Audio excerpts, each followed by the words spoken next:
সংসদের সংযম, রাজপথে চাপ, কি কৌশলে এগোচ্ছে জামাত। জামাতে ইসলাম নিয়ে নানা আলোচনা, সরকার নিয়ে নানা আলোচনা, 4 মাসে কার অবস্থা কোথায় তা নিয়ে বিভিন্ন জায়গায় চুলচেরা বিশ্লেষণ হচ্ছে। জামাত এগুলো, আর বিএনপি কি পিছিয়ে গেল, নাকি বিএনপি এগিয়ে গেল আর জামাত পিছিয়ে গেল, এটার চূড়ান্ত মূল্যায়ন এখনো হবে না। তবে আলোচনা কিন্তু শুরু হয়ে গেছে। যেমন জামাত নিয়ে আলোচনা হচ্ছে যে সংসদে তাদের পারফরমেন্স ভালো না, তাদের কিছু বিতর্কিত বক্তব্য এত বেশি সামনে এসছে, তাতে জামাত নিজেই অপ্রস্তুত অবস্থার মধ্যে পড়েছে। সেই সুযোগ বিএনপি নিয়েছে। আবার বিএনপির সব নেতা কেন কথা বলছেন না, এটা নিয়েও প্রশ্ন। শুধুমাত্র কেন গুরুত্বপূর্ণ বিষয়ে সালাউদ্দিন আহমেদ কথা বলছেন, অন্যরা কেন নিশ্চুপ আছেন, সেটাও বোধগম্য না। ফলে আলোচনা সমালোচনা কিন্তু নানামুখী হচ্ছে। জামাতকে নিয়ে প্রথম আলো একটা রিপোর্ট করেছে যে সংসদের সংযম, রাজপথে চাপ, কি কৌশলে এগোচ্ছে জামাত। এটা গুরুত্বপূর্ণ। এখানে বলা হচ্ছে যে জামাতের 68 জন যেই এমপি এবার নির্বাচিত হয়েছে, তার মধ্যে 64 জন নতুন।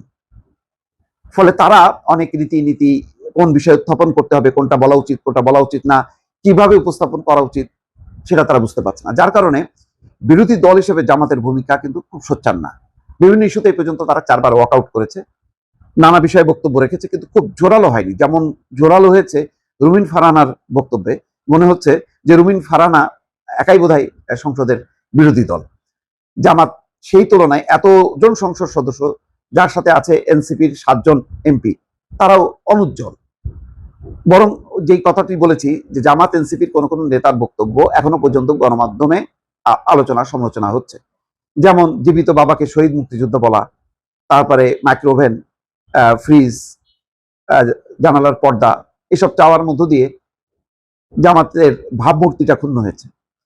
আবার হাসনাত আব্দুল্লাহ গাড়ি চেয়ে একটা বেকায়দায় ফেলেছে পুরো বিরোধী দলকে, কারণ সেখানে সমর্থন দিয়েছে জামাতের আমির ডাক্তার শফিকুর রহমান। সব মিলিয়ে উজ্জ্বল্য দেখা যাচ্ছে না। আবার রাজপথে তারা চাপ তৈরি করছে বটে, কিন্তু রাজপথের সেই বিশাল সমাবেশ, শোডাউন, সেগুলোও কিন্তু সরকারকে চিন্তিত করছে না। ফলে বিরোধী দল হিসেবে জামাত সংসদে এবং সংসদের বাইরে অনুজ্জ্বল। এখন বিষয়টা হলো যে এটা কি, এর ফলে কি জামাত পিছিয়ে গেল? না, জামাত তাৎক্ষণিক কোনো দল না, তাৎক্ষণিক কোনো উত্তেজনা তৈরি করে তারা এগোতে চায় না। তারা সুদূর প্রসারী পরিকল্পনা নিয়ে এগোয়।